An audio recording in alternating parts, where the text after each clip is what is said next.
आमदार नरेंद्र मेहता आणि मी विस्तृत सगळ्या संबंधित अधिकाऱ्यांची चौकशी केली आहे. एक सिक्युरिटी गार्ड जे मिश्रा ते हॉस्पिटलमध्ये आहे, आयसीयू मध्ये आहे. त्यांना सर्जरी नंतर जे औषध दिले आहे त्यामुळे ते शुद्धीत अजूनपर्यंत सुरुवातीपासून आलेले नाही. कुणाशी बोलू शकत नाही. मी त्यांची चौकशी केली, जाऊन भेटून आलो आहे. त्यांच्या परिवाराची विस्तृत चर्चा झालेली आहे. दुसरा जो तिथे सुब्रतो म्हणून जो होता, तो सुब्रतो फक्त 15 दिवसापूर्वी या सिक्युरिटी एजन्सीमध्ये कामाला लागला होता. कोलकाताचा आहे. सुब्रतोचं पोलीस व्हेरिफिकेशन झालेलं नाहीये. आपल्याला माहित आहे की हा तपास आता महाराष्ट्र सरकारने एटीएसला दिलेला आहे. म्हणून सुब्रतो पण आता इथे नाही. आम्ही जी माहिती घेतली याच्या आधारावर हे जिहादी फॅनेटिक मुस्लिम संस्था कोणतरी त्याच्या मागे टेरर ऑर्गनायझेशन आहे, त्यांचा हे कृत्य आहे. हे हिरो जरा शांत बैठो जरा. आणि म्हणून हे खूप गंभीर बाब आहे. एक षडयंत्र हे आहे की नया नगर मधून सगळ्या हिंदूंना हाकलून काढावं, एक भीतीचं वातावरण तयार करावं. आणि त्यासाठी काँग्रेसचे काही नेते पण या अशा प्रकारच्या षडयंत्रामध्ये सहभागी आहेत. आणि ते देवेंद्र फडणवीस सरकार चालू देणार नाही. सर, पोलिसांनी काय तुम्हाला आता नेमकं आश्वासन दिलं आणि काय म्हणाले पोलिसांच्या संदर्भात? काय झालं होतं, का घडलंय, कसा प्रकार घडलाय, काय मारलं त्याला चाकू? मुद्दा असा आहे की जो आरोपी आहेत त्याचा बॅकग्राऊंड संशयास्पद आहेत आणि म्हणूनच एटीएसनी तपास त्यांच्याकडे घेतलेला आहे.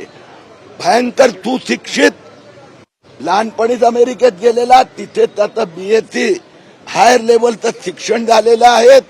एकटा इथे बायको सोबत राहतो.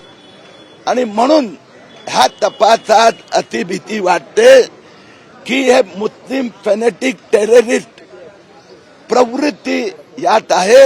आपण भगितलं आहे की जी जिहादी प्रवृत्ती महाराष्ट्राच्या 15 शहरात अशा प्रकारची अराजकता, भीतीचं वातावरण. मग त्यात मालेगाव आहे, मालवणी आहे, सिल्लोड आहे, अकोला पश्चिम विभाग आहे, अमरावती आहे, मानखुर्द आहे. तर या सगळ्या ठिकाणी अशा प्रकारची प्रवृत्ती जे वाढत चालली आहे त्याच्या विरोधात सरकार कडक कारवाई करीत आहे.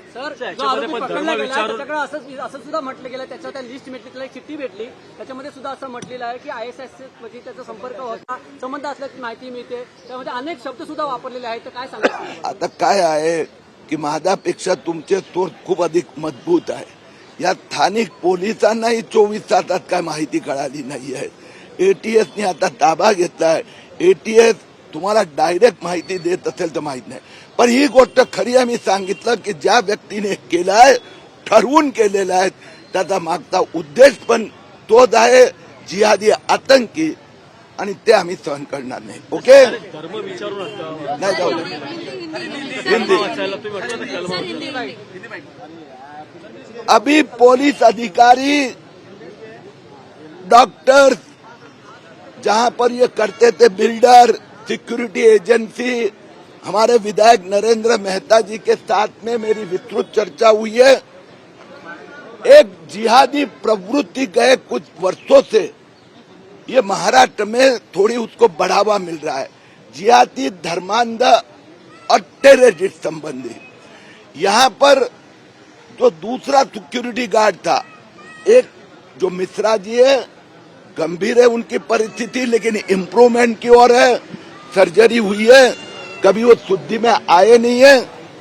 और दूसरे, उनको जाकर हॉस्पिटल में मैंने उनकी तबीयत देखी, उनके परिवार से बात की, पुलिस और अन्य अधिकारी एजेंसी से मैंने जो जानकारी प्राप्त की है, और मुझे शंका है कि ये महाराष्ट्र के 15 शहरों में हिंदुओं में भय पैदा करना, नया नगर कांग्रेस के लीडर, एमआईएम के लीडर, वो भी सब इसी प्रवृत्ति को बढ़ावा दे रहे हैं कि यहाँ के आसपास के हिंदुओं को भगाना, डर पैदा करना।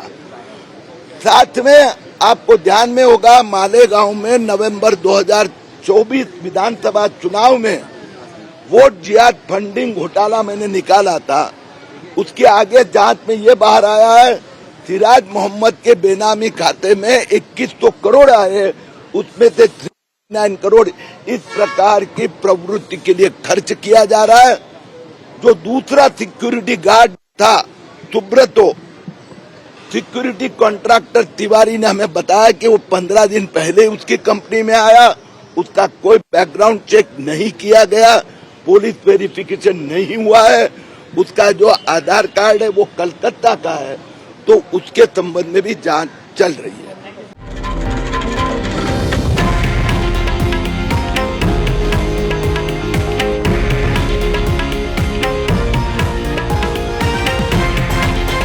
हे आहे देशातील नंबर 1 न्यूज नेटवर्क आणि आपण पाहत आहात TV9 मराठी, एकमेव।